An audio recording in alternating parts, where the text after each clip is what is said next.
Well, good evening, ladies and gentlemen. It is Sunday night. We are at Q here in, I think we're technically in Milton right now, right? Yeah, still in Milton. We are, at least this side of the restaurant is Milton, the other side is potentially Alpharetta. That's right. We are somewhere near the home line. field. So we are here at one of the sponsors of the Milton football program. This is, of course, our wrap-up program after the game. We have Coach Clack with us here. I am Jamie Bendel. That's Adam Haig. Hello, and we are thankful for our sponsor here at Q, where everything is homemade and fresh with Southern hospitality. Actually, give it up for Q. And I know there are probably some people watching online right now on YouTube. We, of course, appreciate that. If you have not reserved your Thanksgiving turkey, you might be out of luck. Yeah. I don't know. It's October, so you're pretty much, if you want a Q Thanksgiving turkey, you got to move now. Which are the best. Yep. They are, without exception, amazing addition to your Thanksgiving family dinner table. So if you're watching on YouTube tonight, go ahead and call in your order, because I think there's like 5 turkeys left for Thanksgiving. How many turkeys do we got? Oh, we got 4 left. There's only 4 turkeys left now. 4 turkeys. We're going to do this like a tote board. That's right. We'll have it every 5 minutes. How many turkeys? Roll the turkey board. Speaking of turkeys, Jamie's here, my co-host. Oh! Hey! Couldn't resist. All right, so Adam, give us the game recap. Yeah, so another great game, a battle with an incredibly strong team at Cedar Grove.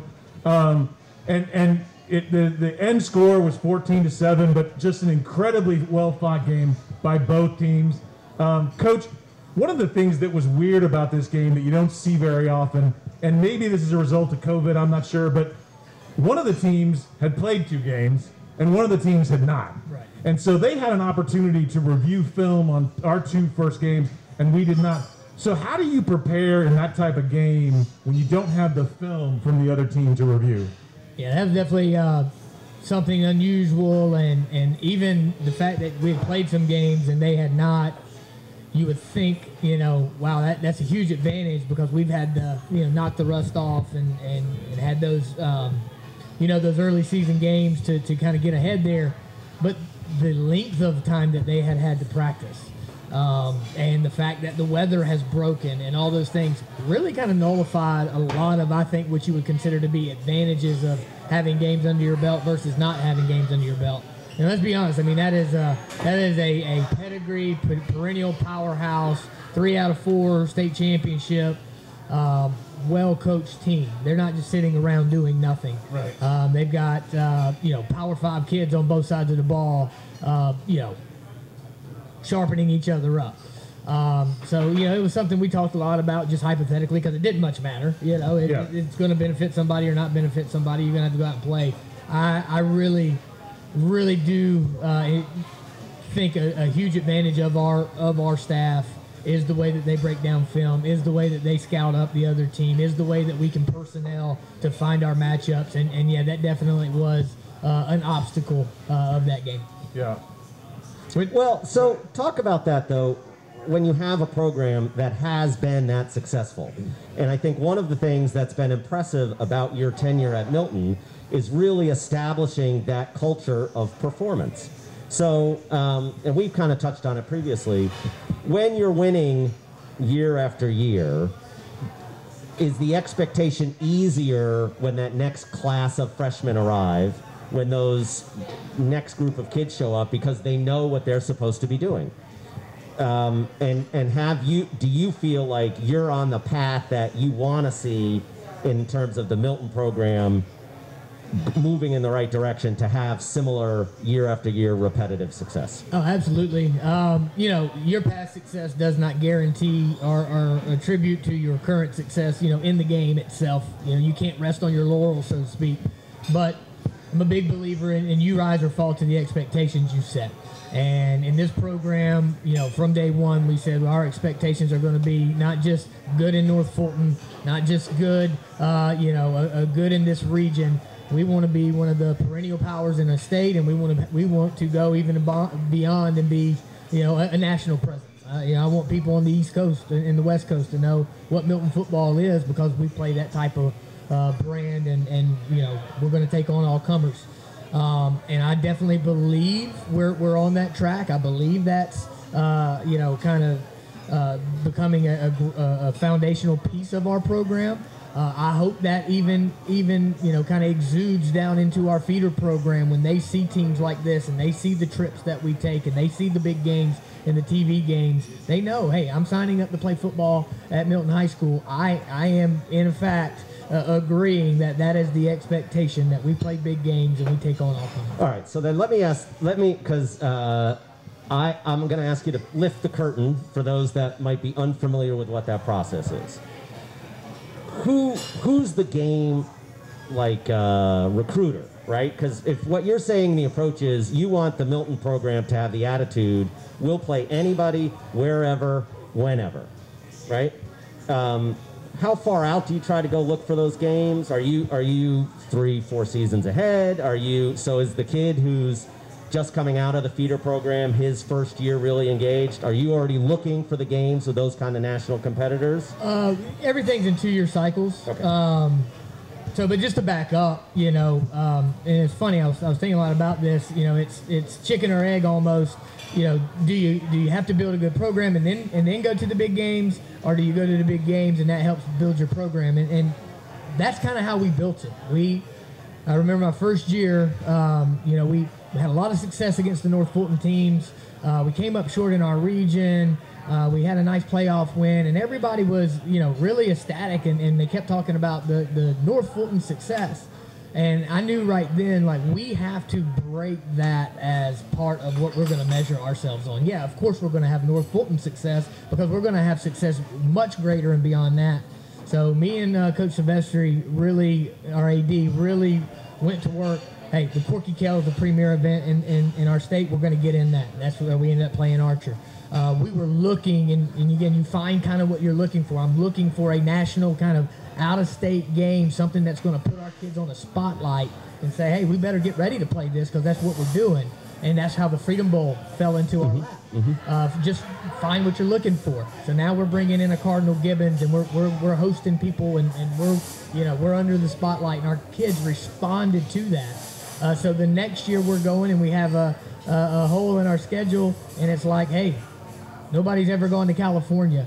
And I partnered up because of the Freedom Bowl. I get an email from a guy, Joe Mahomey, who actually does a labor of love business, Gridiron Prep Sports, where he is a broker, if you will, trying to create out-of-state games and interstate, huge matchups.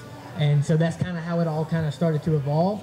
And just every year we're going in and we're trying to, set those marquee games and to create those experiences, not only from a competitive experience, but just a life experience to go and get on and expose our kids to those things. Yeah. Well, and it's been great to see the kids respond to those challenges, right? And I think sometimes if you get caught up in simply what the scoreboard is at the end of the game, you lose sight of some of the significant progress that has been made and the way in which the program is seen from a national perspective. Absolutely, and I'm a competitor. We want to win every single time we step on that field, but we aren't going to measure our success by scoreboard watching. Moral victories, whatever you want to call it. I know that's a polarizing word, so we can use something else. It's a victory if you learn a lesson from the game itself. And if you can continue to move yourself forward along the journey, and Coach Connell, talking with the guys today, said it perfectly. Our level of success is always going to be measured on, did we get to your ceiling? Because you're not going to have the best team in the state year in and year out. Sometimes you do. Sometimes you may not be the best team and you can win it all, right? Did we get to our ceiling? And that was something that we challenged the guys with and really wanted to touch on is, yeah, we lost to a really, really good team, 14-7. You guys had opportunities to quit and you didn't. You guys had some opportunities to put it away and we didn't. But the thing that I was confident about coming out of that game and affirmed, I believe this team has a tremendously high ceiling. Now it's up to us to get 1% better each day as we make our way through this region, tie up the non-region, make our way to the region, and put ourselves in position to make it to the tournament. One of the things that comes along with that type of national exposure and being a premier team in Georgia is getting to the game of the week and being on television. Sitting in the stands this week, we were the game of the week. It was an incredible game, but one of the things that it appeared from the stands that the television timeouts were disruptive to the flow of the game. It was often, you saw the producer for the television waiting, and the teams are kind of sitting around waiting to get the play going. Tell us about the good and the bad of being the game of the week. Well, the good is the pressure. That game had every bit of a playoff game feel, from the opening kick to the buzz around it to the way it finished. Just like we were talking about, why do you play the big games? I want our kids to feel every emotion possible, especially pressure, when we can go back, reflect, and know, hey, nothing is really lost or gained in this from a season perspective, from our opportunity to put ourselves in the best place in the region, to put ourselves in the best place for the tournament. What we can gain from that is that. And so, hey, you've played long enough in the playoffs, you're going to play on TV again. Right. So we've got that under our belt. You've felt that pressure. You've went up against those kind of guys. So you got to learn from it and take all those things in, and we can speak to it now as we go along. Hey, remember, there's going to be longer timeouts. But I'll be honest, and it's not an excuse. It most certainly did have a huge impact on one play when we were coming off, and then the timeout. We had the play called, long time passes, and we had some guys kind of like, oh wait, what were we doing? Right. And again, that's on us. We've got to be better. So that's a learning moment. Yeah. So we got McEachern coming up next week. What's going to be coming out of this game? Looking at McEachern, what are your concentrations this week for development as we practice through the week? So every week we have a theme. We largely, those themes are always tied to our bet culture and what we're trying to build in brotherhood and relentless effort and competitive toughness. Last week was all about trust, and trusting the guy next to you, trusting that, having trust in each other that you're going to do what we've asked to do for the betterment of the team. And last week really challenged that. We saw a lot of times where I think the moment got big and people felt that they had to do more than they were supposed to do. That can be from, trying to do too much with the ball. That could be from trying to do too much from pressuring a quarterback or getting out of my coverage, whatever it could be. So we really harp back on that, and we're building it back into now competitive toughness as a whole. I was proud in the way that we did not give up and we continued to fight, but there was a lot of growth. I think we had some big eyes when we saw those guys come out, and the first time we locked up with them, we saw some hesitation at times. Hey, you've got to have courage if you want to be competitively tough, meaning you've got to compete without fear of failure, go 100 miles an hour. If a mistake happens, we'll fix it, but we can't fix this. We had some finger pointing at times. We had some bad body language at times. And while I was proud, we pulled ourselves out to be a truly competitively tough team. That has to happen instinctually. That has to happen right now. They can't score a touchdown and then we not get lined up to stop the 2-point conversion. Those are all lessons that we have to learn. So we'll use this week to put them in other situations and continue to develop that, because I think it truly can be developed. It's a mindset. So that'll be something that we focus on big time this week. And then just, hey, how do you rebound after having a tough loss? Yeah. We had a great week of practice last week. We've got to repeat that and get even better, because we're going to have a team coming in here that has had a couple of tough losses themselves, and they had a big win last week. So they're going to be wanting to come in and get themselves primed for their region as well. So I have a question that's about what your mental approach is towards coaching a kid up in those circumstances where maybe there is a mental error, or maybe their enthusiasm leaves them out of position or causes them to miss an assignment. Do you delegate that to somebody else on your staff to address that specifically? Is that something where you come back and you want to reiterate that message, or you want to underscore what's being sent? And is that something where, when you're building on the next week, how much time do you focus on those kinds of adjustments if your thought is, I don't want to risk a kid's confidence, I want to enhance their courage? when the next situation presents itself. Yeah, I mean, I attack it, my role, from a very macro level. I mean, I'm going to set the vision of the program. I mean, these are things that don't change. I mean, we have our, our core values that stem from, our overall purpose.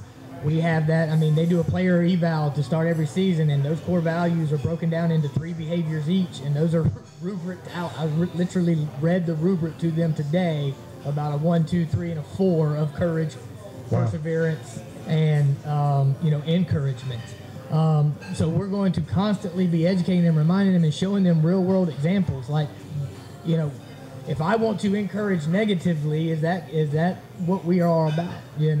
So we're going to point those things out. If I can't have if a call goes against us, and I'm more worried about the call or the play than I am lining up to get going again, then I'm not dealing with great perseverance there.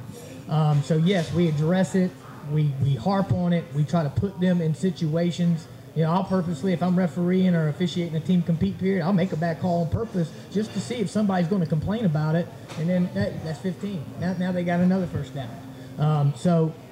But then yes, our coaches filter that vision just as strongly as I do. So they'll be doing it on more of the micro level with each of the players. That's great. And you have so you kind of set your values, and these then test those values, and if you have the right ones, they're just going to keep reinforcing and really just have to keep going back to those values in order to kind of make the improvements. And it's really important to define those things, because, I mean, we all know what trust is, but when I say trust, we're going to talk about it specifically like this as it pertains to our team and what we're asking. As we talk about courage, I want specific.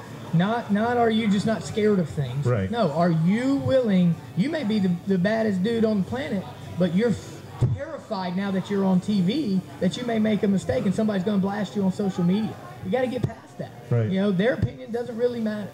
And that, to me, all those things transcend into life and go into making a complete, mentally tough, relationship-driven, hard-working human being. So do you go into a week like this week where some portion of the practice sessions did have longer breaks to try to simulate a television timeout? I didn't, but it definitely is something we may have to look at doing, But I think, too, as long as we communicate that better, probably going forward. They have never been a problem, really, in the past. I'm just curious, But to your point, all those little things, because when you play in a Corky Kell type thing or a state championship, like your warm up is affected. Mm-hmm. So now we've got to talk about, hey, we normally do this, we're going to do this now. So yeah, all those little things, you try to think of as many things as you can that could potentially throw off the routine, so that they're prepared for it. And yeah, TV timeout this week was definitely probably one that would have been worth talking about a little more. Yeah, well, and I think about it in the context of, certainly it's relatable for these kids to be able to process uncertainty when you have the professional equivalent. We saw a game that got moved that should have been played. We're recording on a Sunday. That got moved now to 7 o'clock game on a Monday night. Sure. So that disrupts all of what those routines were, right, particularly if you have a machine that's conditioned to perform a certain way. Yeah, and too, though, I mean, that goes back to one of the themes of our competitive toughness value. The mantra of that is sudden change. So we want to pride ourselves on, okay, that was the plan, now here's the plan. Here's our marching orders, let's go. We're right where we're supposed to be. Right. And that is another tool that we use to drive that home. And as a matter of fact, that came out in 2017, our first year here. That whole mantra came from a 7-on-7 camp that we were at. We were hooting and hollering and just having a blast, beating up on teams, and then all of a sudden we play a team that can give it back to us, and we implode. Mm-hmm. So now all of a sudden we're a bunch of front runners, in my opinion. It's all well and good while things are going the way I expect them to go. Right. Now things aren't going the way I expect them to go, and I can't cope. Yeah. So, there's times in practice where we'll just blow the whistle, sudden change, boom, we're sprinting to the sideline. Mm-hmm. I can either just a quick down and back, or it's, all right, punt team, or all right, it's 4th and 2, or all right, it's anything like that. again, just another way to psychologically build that. Right. Things are going to be uncertain. That's the only certain thing, is that things are going to be uncertain at times. Yeah. So I'm going to take you from a macro level into kind of more of a technical level. As the guy who doesn't know a ton about football, as I watch your offense, you seem to come out in a couple different formations, but there's two formations that I wanted to ask you about. One is where you have almost all the players in real tight, like almost within 5 yards of each other, and it's almost like the other formation is incredibly spread, right? So you have one receiver almost on one sideline and a receiver on almost the other sideline. I guess it almost looks like an accordion from the fan standpoint. What are the advantages and disadvantages out of those two formations? What can you do? Help educate the fan. Sure, that's a great question. Football is really all about space. So you can create space in two ways. You can spread everyone out and create lots of pockets of space to where if I get the ball out there, then we can run around, and makes it very difficult to tackle. When you see really, really athletic teams, a lot of the teams that we just seen, they love as much space as possible a lot of times. But you can also create space by coming in, and now you've got room to run left or right. So one reason that we really like the condensed sets this year is it allows our receivers, who I think our receivers have bigger bodies and are pretty good blockers, so they can get in and get to the second and third level to help our interior running game. It also is really good for our receivers when we face a secondary that maybe has better cover skills or maybe is a little more athletic. It's much more difficult for them to lock on to us and kind of play us that way. So we're gonna create a lot of separation just by being able to rub off and go across the formation, make them run through traffic. And if you watch, you'll see they'll back off. And if they get too tight, they're going to get lost in traffic. Okay. So it's really kind of a complementary type of thing that we're making a commitment to early in the non-region this year, because we know there's going to come a time. There's going to come a time when we may be lining up against some guys that the space really doesn't fit our skill set. So let's bring it in tight and be able to get our guys open and have extra bodies to help block for the running backs. Okay. But there's also times when we like to space them out, because you can create easy explosives that way too. Yeah, because then it looks like your wide receivers, it almost looks like you force kind of a one-on-one. But to your point, and I appreciate the knowledge, but for you, that little one, you can go out to the sidelines. You got all kinds of room to play around. Those guys are kind of moving in or up. Out to the sidelines and across the formation. So, in the one set that we have three really tight right here and one really tight over here. Yep. I mean, by bringing that guy across the formation, now we've got a 4-receiver set. So, it creates a lot of issues for the defense when you get into those compressed sets. And then I love the multiplicity of what we can do and force teams to have to prepare for. And that's another big thing and strategy that we have. We want to make you prepare for lots of different things. We're not going to carry all those into every game, but you don't know what we're going to carry. We could carry more of the spread sets, or we could carry more of the condensed sets. Okay. In a given game plan, do you have a handful of plays where you want to run them just because you need to see how it works?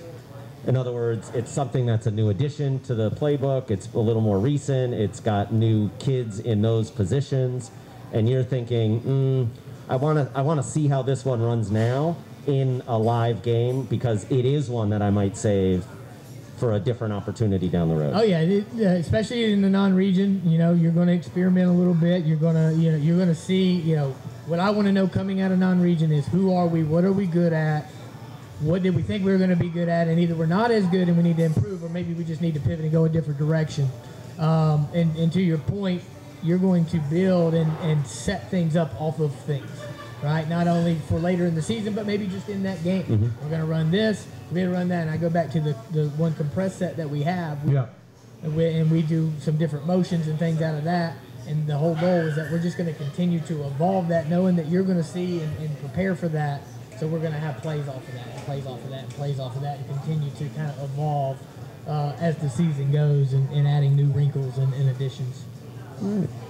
No, that is one of the great things about that. And then that even as a casual fan, you can notice that you're doing a lot of different stuff from that set, and it, you know, and as soon as it seemed like in the first 2 games, as soon as the team started biting on the run from that set, you burned them with the pass, right? So you kind of flip the script on them, and then it looks, and they say, oh, we've seen this formation, we know it's going to McDonald here, you know, and then all of a sudden it's bam, you hit a freeze, or you hit, you know, a nickel, or, you know, and then, you know, it opens it up. Yeah, and another point of that is we can use those guys as extra blockers in pass protection. Right. So, you know, if we want to set them up, like you said, and then potentially have a shot to go up top, you know, with a longer crossing route, you know, type of concept, take some time. Yep.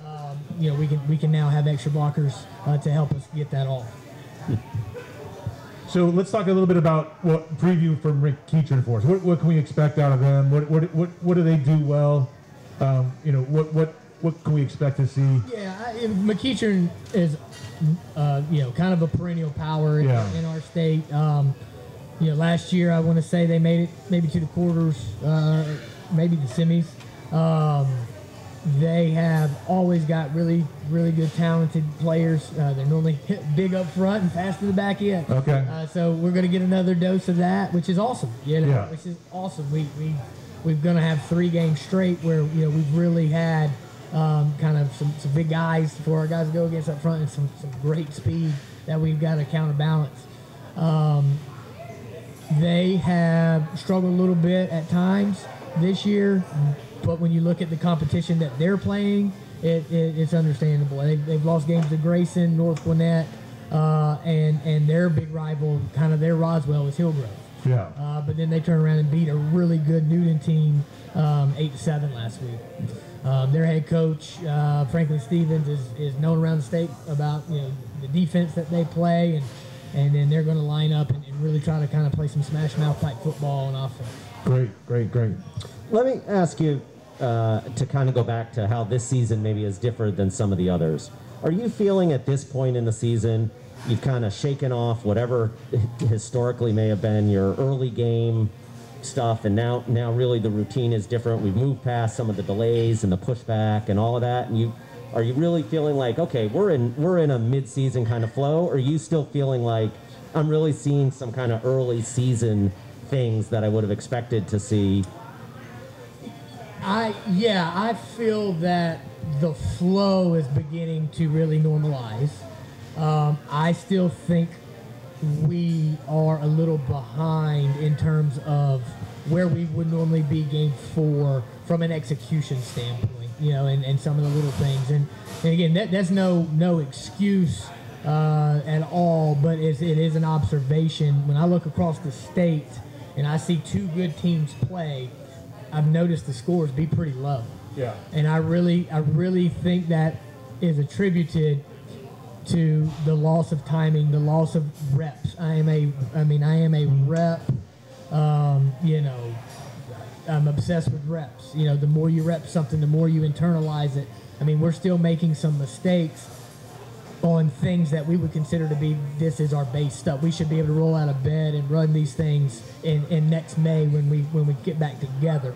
So I'm seeing a lot of 10 guys doing it and 1 guy just and it ain't the same 1 guy, and that is what it is right now, and it's something we put a lot of thought into. Like, you know, speaking with coaches over the weekend is, okay, well, that's where we are.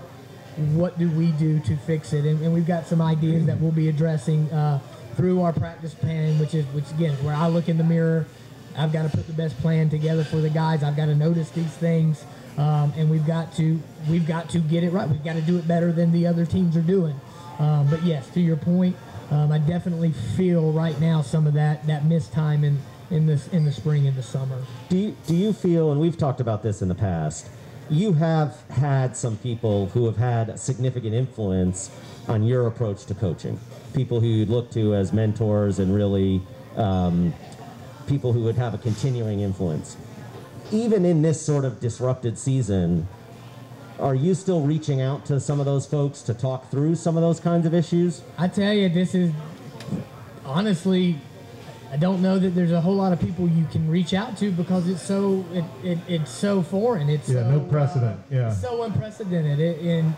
And really, I think it's not as much about looking out as it is looking in, and just being a very, very, very diligent student of who we are, what are we going through right now, what are our needs, and that's why I love playing great teams, because you can't hide. You can't hide. You can hide mistakes, and you can maybe overlook some of those things. If your goal is to go 10-0. That's never been our goal, and it'll never be our goal. We want to win every game, but I'm not going to sit up there and say undefeated season is how we're going to measure ourselves. No way, right? I want to take on the best teams that we can to find these things out about ourselves, because the goal is to be the best that we can be at the end of the season. So along those lines, when we think about kind of your program's philosophy, we're going to have good teams that we play. We're going to have mediocre teams that we get to play. We're going to have great wins. We're going to have horrific losses, right? You have some kids on this team that will play in Power 5 conferences going forward. You have some kids that will probably stop senior year. What do you want every kid in your program to walk away with when they played with you? Yeah, I mean, that one's pretty easy. We say it from day one, and we teach it throughout the year, and it's to leave here as a man of integrity, to have those core values of brotherhood, effort, and toughness, the ability to build relationships, the ability to overcome adversity and to take on great challenges, the ability to set a long-term goal and work diligently to it, overcoming that instant gratification need that we all need. And I feel like if you can hit those three things, that this program will have played a part in helping you become a more complete human being. That's and I great. use that word integrity intentionally, because to me that one is the most holistic of them all. Basically doing what's right because it's right, and it is my interpretation of what integrity is. And at the end of the day, I know we love to play to win, and we love to have the opportunity to go earn scholarships, and we love all those things, and we love playing time, but it's not about any of that stuff. It's not about any of that stuff. At the end of the day, it's about being a part of the most unbelievable team sport that there is, because it can teach all of those things, I believe, in a way that nothing else can. That's great. Do you have any questions for us? No. Do we have any questions from the room? Any questions? Anybody in the room? Okay. Nobody had it. Answer them all. All right, go ahead.